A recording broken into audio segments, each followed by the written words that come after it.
Bismillahirrahmanirrahim. Assalamualaikum warahmatullahi wabarakatuh.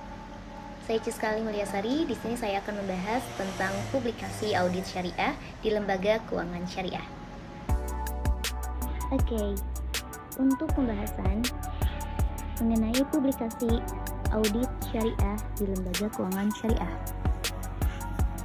Audit syariah adalah sebuah proses pemeriksaan sistematis atau kepatuhan seluruh aktivitas LKS terhadap prinsip syariah yang meliputi laporan keuangan, produk penggunaan IT, proses operasi, pihak-pihak yang terlibat dalam aktivitas bisnis LKS, dokumentasi dan kontrak, kebijakan dan prosedur, serta aktivasi lainnya yang memerlukan ketaatan terhadap prinsip syariah.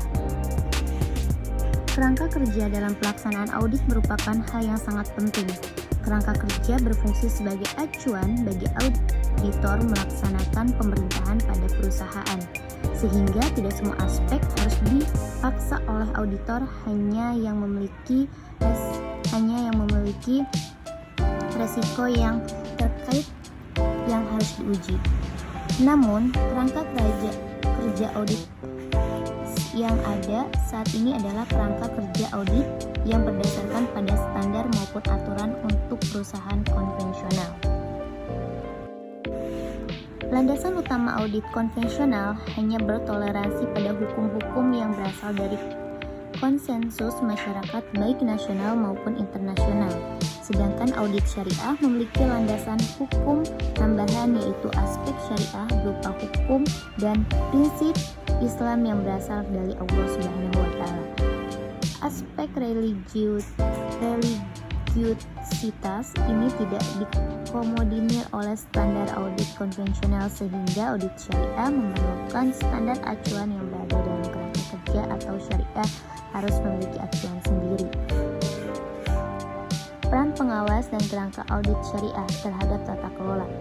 Lembaga keuangan syariah corporate governance adalah sistem hak, proses dan kontrol secara keseluruhan yang ditetapkan secara internal dan eksternal atas manajemen sebuah entitas bisnis dengan tujuan untuk melindungi kepentingan semua stakeholder. Untuk memenuhi terlaksananya good corporate governance diperlukan sebuah standar sebagai berikut. 1. Pengawasan syariah, penunjukan komposisi dan laporan. Yang kedua, evaluasi terhadap syariah. Yang ketiga, evaluasi internal terhadap syariah. Yang keempat, komite audit dan tata kelola untuk LKS. Yang kelima, independensi dari DPS. Yang keenam, pertanyaan dan prinsip-prinsip tata kelola untuk LKS. Dan yang ketujuh, evaluasi tanggung jawab sosial perusahaan. Selain standar dalam corporate governance LKS, diperlukan juga sebuah standar etis terhadap sumber daya insani yang meliputi kode etik bagi akuntan dan auditor pada LKS dan kode etik bagi karyawan LKS. Terdapat 3 bagian berkaitan dengan kode etik bagi akuntan dan auditor pada LKS, yaitu landasan syariah etika seorang akuntan, integritas, prinsip manusia sebagai khalifah di muka bumi, keikhlasan, kesalahan, kebenaran, dan niat mengerjakan tugas dengan sempurna, takut pada Allah dalam segala hal, tanggung jawab manusia terlebih dahulu sebelum pada Allah. Yang kedua, prinsip-prinsip etika bagi akuntan, kepercayaan, legitimasi, objektivitas, kompetensi, profesi, dan skill, perilaku berdasarkan keimanan, perilaku profesional, dan standar teknis. Yang ketiga, aturan moral bagi akuntan. Bagian C, peran dan tanggung jawab auditor di lembaga keuangan syariah. Audit kepatuhan syariah memiliki implikasi penting bagi legitimasi suatu perusahaan pada lembaga keuangan syariah. Kegiatan audit syariah tentu saja berbeda dengan kegiatan audit konvensional. Kegiatan audit syariah yang dilakukan oleh seseorang yang memiliki pengetahuan dan keterampilan yang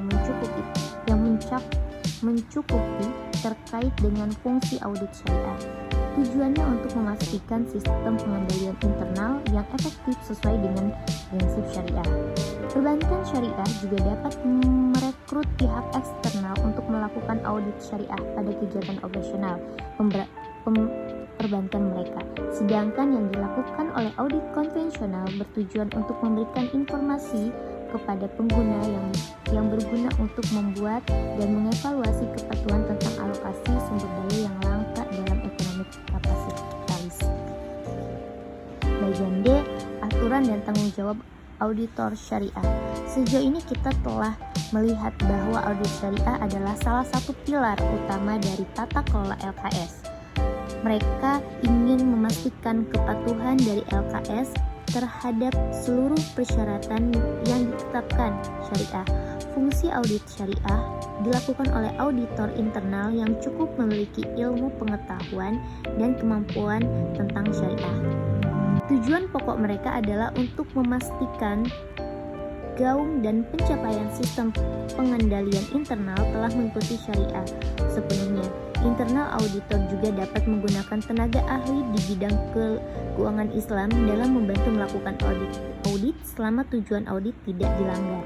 LKS dapat menunjukkan praktek eksternal untuk melakukan audit. Standar Auditing AAOIVI menyatukan bahwa ketika ada permintaan untuk memeriksa kepatuhan terhadap aturan dan prinsip syariah, auditor eksternal harus mendapatkan bukti yang tepat untuk cukup sehingga bisa membantu auditor memberi alasan yang jelas terkait apakah LKS sudah atau belum sesuai dengan prinsip serta aturan syariah. Fatwa, aturan, dan pedoman yang dikeluarkan oleh DPS. Oke, kita langsung ke kesimpulan. Kesimpulan yang pertama, pelaksanaan audit syariah di lembaga keuangan syariah telah dilakukan dengan mengedepankan nilai-nilai Islam dan juga memiliki paduan audit syariah tersendiri yang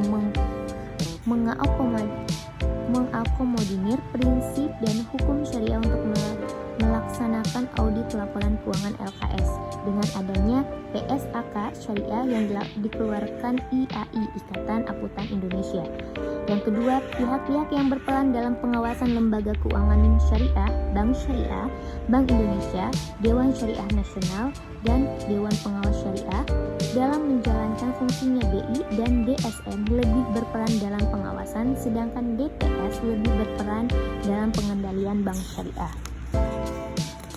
Yang ketiga, peran dan tanggung jawab auditor yaitu ketaatan aturan dan standar yang berasal dari kerangka syariah yang mengatur transaksi ekonomi, melaporkan sejauh entitas syariah terhadap berpegang konsep ihsan di atas operasinya, melakukan bahwa zakat telah dihitung dengan benar dan dibayarkan ke dana zakat publik, memantau apakah dalam entitas syariah terhadap menggunakan dana yang ditunjukkan untuk kegiatan konvensional bercampur dengan dana untuk kegiatan syariah, dan menyelidiki proses uji kelayakan untuk restrukturisasi pinjaman bank, pemulihan mekanisme, dan resolusi sengketa tanpa prasangka. Mungkin hanya itu yang bisa saya sampaikan, kurang lebihnya mohon